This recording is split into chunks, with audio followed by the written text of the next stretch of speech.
So sa mga may gusto po sa game farm na to,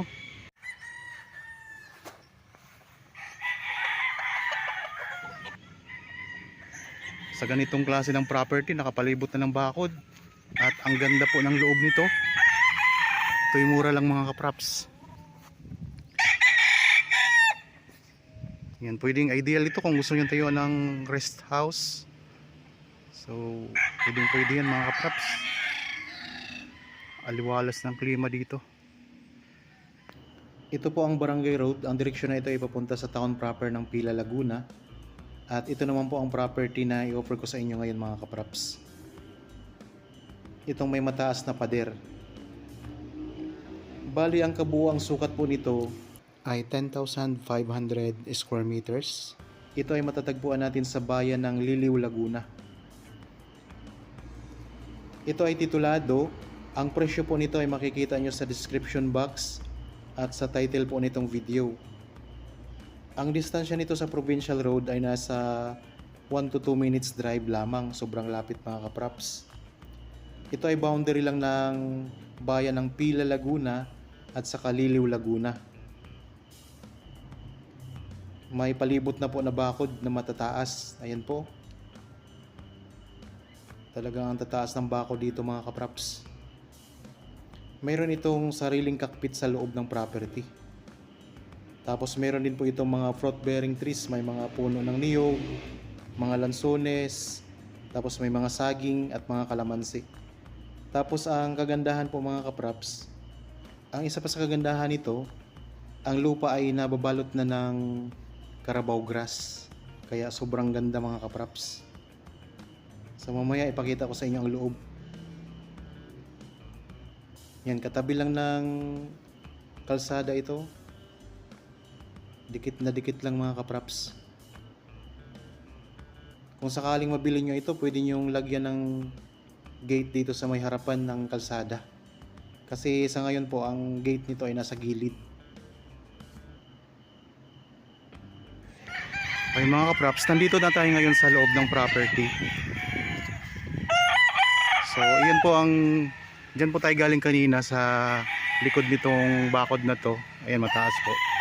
Kalsada na po kasi yan mga kapraps, yung pinanggalingan natin kanina. So matataas po ang bakod na semento nito. Yan, ang ganda sa loob mga kapraps. Tingnan nyo yung yung lupa ay balot ng tanim na Carabao grass. At ang daming alagang manok. So yung itong mga manok mga kapraps, hindi po ito kasama sa property. Yan, palibot na po yun ng bakod. Ayun po, tataas ng bakod. Napakagandang property.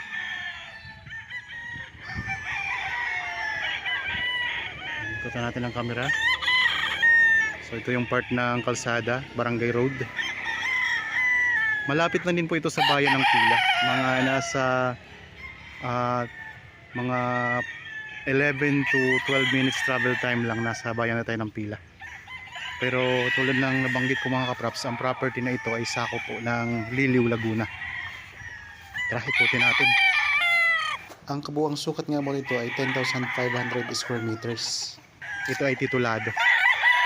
So kung ang presyo po makikita nyo po sa description box at sa title po nitong video. So ayan, may mga kabahayan na rin po dyan sa likod.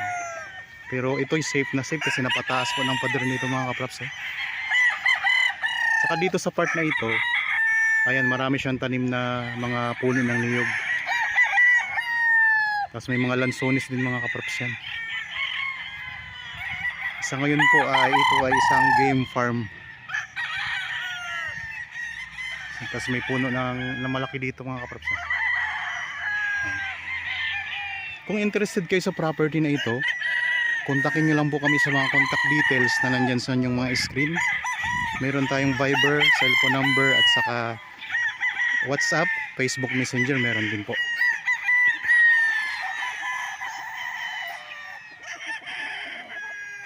Patag na patag ang lupa.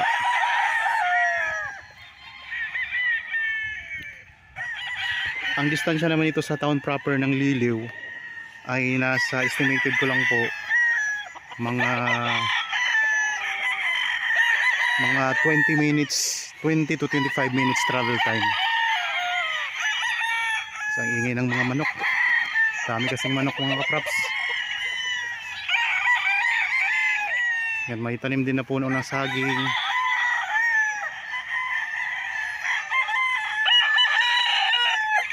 Puntahan natin ang ano. Yan, mayroon ding mga puno ng kalamansi. Punta tayo dito sa may pinaka boundary. Dito tayo ngayon sa bandang gitna ng property. Yan. Tapos meron kayo dito ano, mga yung may bubong na siya. Yan, dito ang daming mga lansones. Marami ding mga lansones pala na tanim dito sa loob.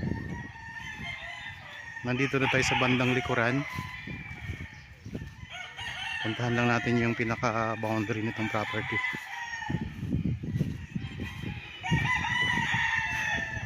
Ganda ng mga manok.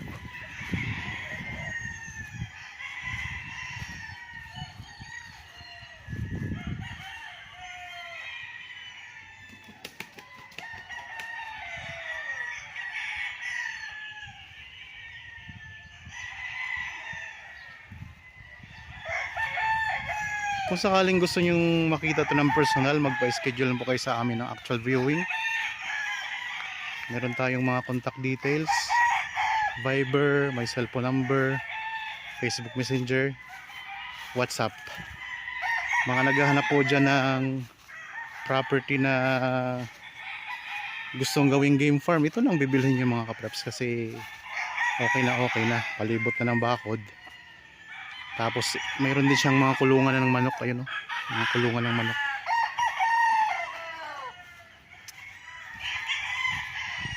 Mayroon na ditong linya ng kuryente at saka tubig.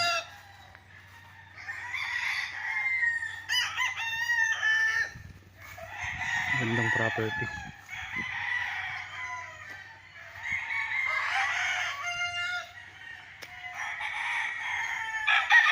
Ito, meron ding ano dito mga kapraps, yung kulungan din ng mga manok din. So parang maliit siya na sabungan. May nakalagay na meron, wala.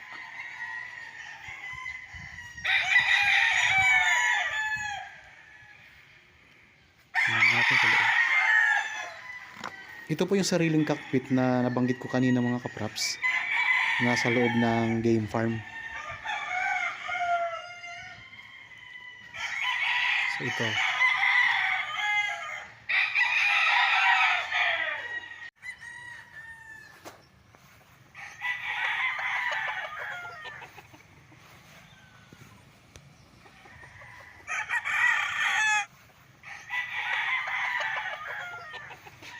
dito pala nagtitrain sila ng mga manok.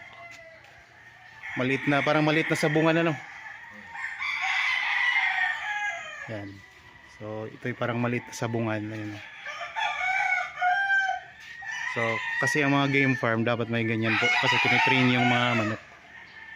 Okay, tuloy tayo sa pag-iikot. Kaya ikot pa ako ha.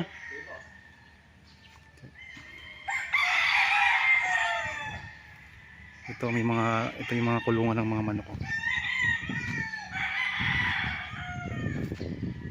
Tapos yung pinaka boundary nito, ayun po ang pinaka boundary. Puntahan natin para makita nyo lang po.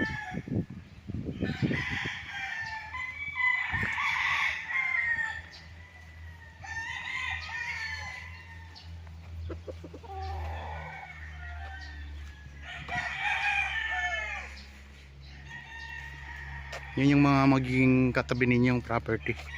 Ito, ngayon. Yung katabi ninyong property mga kapraps. Tapos ang boundary nito hanggang diyan lang. So hanggang diyan po sa sementado. Ito. Yan, ito na pong boundary niya. Yang hanggang diyan sa may Carabao grass na yan. So ito yung pinaka boundary hanggang doon po. Ito ganon. Yan yung boundary. Kung sakaling mabili nyo ito mga kapraps, yung doon sa may pader na mataas, yung harap mismo ng barangay road, yun po ang magiging gate ninyo. Lalagyan nyo po yun ng gate. Yan, yun yung mga kulungan ng mga manok. Oh. So kasama na rin po yan. Kapag nabili nyo po, kasama na rin po itong mga kulungan ng mga manok na ito. May mga lansones din dito. Ang ganda. Pwede rin kayong magpatayo dito ng rest house. Kasi maaliwalas po ang klima dito. So Liliw Laguna mga kapraps. Wala pong baha dito. Mataas po ito na lugar. Ikot ko lang po uli ang camera.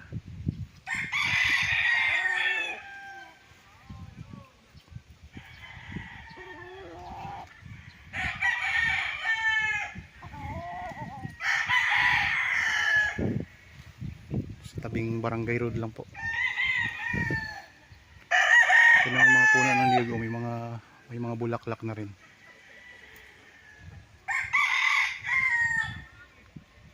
Sa kalamansi. Ulitin ko lang, ang tanim dito sa loob na nakikita natin, marami siyang puno ng niyog, mga kalamansi, may mga lansones.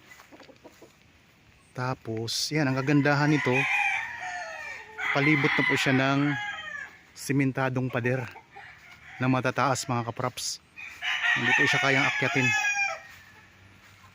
Yan po mga breed na mga manok. Binibreed nila. So ang gaganda ng mga manok dito. Pero ulitin ko lang ha mga kapraps, hindi po kasama ang manok sa bentahan. Ang binibenta natin dito yung lupa.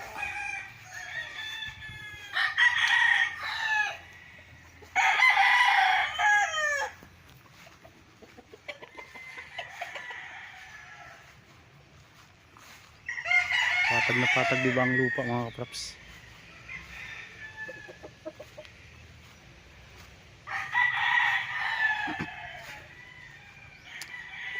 Ayan po ang barangay road nga mga kapraps, sa likod niyang pader na yan. Itong way na ito, papunta po yan ng town proper ng Liliw. Tapos pag dito tayo pabalik, yan po ay papunta sa town proper ng Pila. So mas mabilis dumaan po pag sa Pila tayo manggagaling.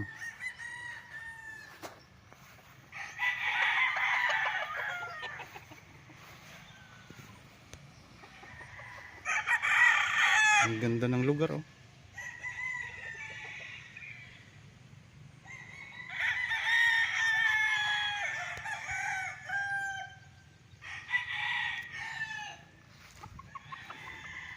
Sa mga viewers po pala ngayon na mayroon ding mga property gustong ibenta at nandito lang po kayo sa lalawigan ng Laguna, pupuntahan po namin yung property para kuhanan po ng video at mai-picture natin dito sa YouTube channel. Mahanapan po natin ang buyer mga kapraps. Kung kayo naman po ay malayo dito sa Laguna, pwede kayo magpadala ng video ng inyong property. At least po ay mga 5 to 8 minutes ang haba ng video. Pati na rin po ang mga detalye ng inyong property. Ulitin ko lang po mga kapraps ha, ang sukat nito ay 10,500 square meters. Mahigit 1 hektarya po. Isang game farm na matatagpuan natin sa bayan ng Liliw, Laguna. Pero ito po ay nasa boundary na po ng Pila at saka Liliw. Kaya malapit na din po ito sa bayan ng Pila. Nasa 12 minutes travel time lang po papunta sa town proper ng Pila at nasa 20 to 25 minutes ang layo naman ito sa town proper ng Liliw. Okay. So naikot na natin ang property. So sa mga may gusto po sa game farm na to, ano pang hinihintay ninyo? Ayan lang po ang presyo. Murang-mura lang po. Sa ganitong klase ng property, nakapalibot na ng bakod. At ang ganda po ng loob nito. Ito'y mura lang mga kapraps. Yan, pwedeng ideal ito kung gusto nyo tayo ng rest house. So, pwede yan mga kapraps. Aliwalas ng klima dito. Okay? Sana nagustuhan nyo po itong property na in-offer ko sa inyo ngayon. Para po sa mga bago pa lang sa aking channel, at napadaan lang po dito sa aking channel, huwag niyo pong kalimutang mag-subscribe at pindutin na rin po ang notification bell para maging updated kayo sa mga bagong property na i-offer namin. Maraming salamat po, lagi tayong mag-iingat at God bless po sa ating lahat mga kapraps.